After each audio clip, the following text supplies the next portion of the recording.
Spoilers for everything.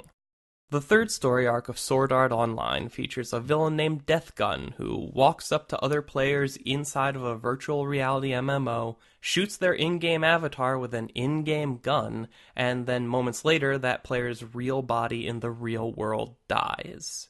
It's up to main characters Kirito and Sinon to find Deathgun and figure out how he's able to kill people in such an impossible way.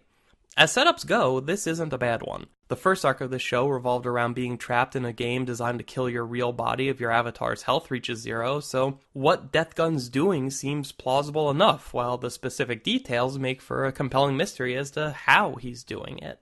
You can tell right away that they're using our pre-existing knowledge of the first arc to facilitate what's going on now, but it isn't until the big reveal that we realize just how much.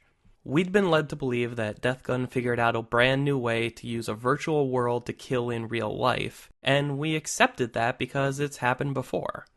The twist is that he hasn't. All the in-game stuff is a misdirect. Deathgun is multiple people.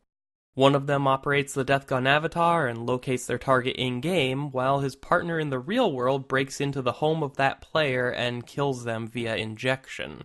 The police are clueless, nobody knows what's going on. Just like the viewers, all of the characters know what happened in the first arc and just take for granted that it must be someone exploiting VR again. And for a moment, I was happy. I love surprises. I think the ability to surprise your audience is essential to storytelling. So to see them so successfully manipulate me via my own knowledge and expectations, I loved it. I love that feeling. Then I thought about it for a minute, and I realized the entire story was terribly, terribly broken.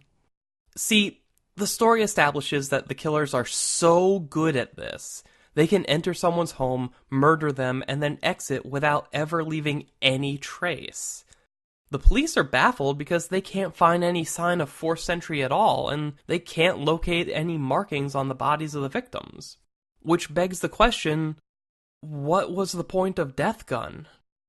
The killers go to an insane amount of trouble to make people think the game was killing people, to the point that the one doing the actual killing in the real world is standing in the home of the potential victim, watching a stream of the game and waiting until his partner controlling the Deathgun avatar shoots the victim's avatar, and then he administers the lethal injection.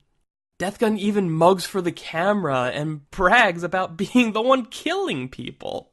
You might try to argue that it was all to throw the police off the trail, send them looking in the wrong direction because of what happened the last time people died in an MMO. But the police investigating these murders were already looking for real-world evidence of a more conventional crime, and coming up empty.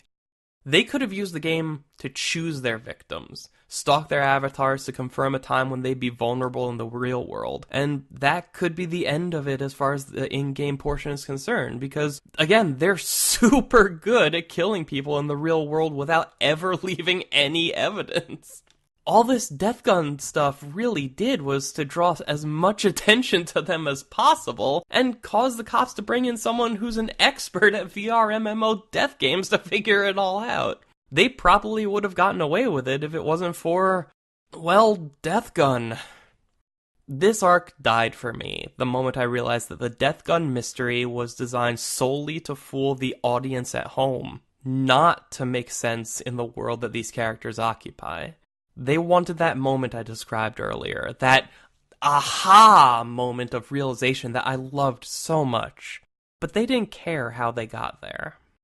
I'd argue that there are in fact good things about this arc. I like Sinon. She has a past trauma to overcome that makes a VR game the perfect setting to deal with it. But the main tentpole of this whole season was Deathgun, and seeing how poorly thought out that plot twist was just served to take the wind out of the entire thing.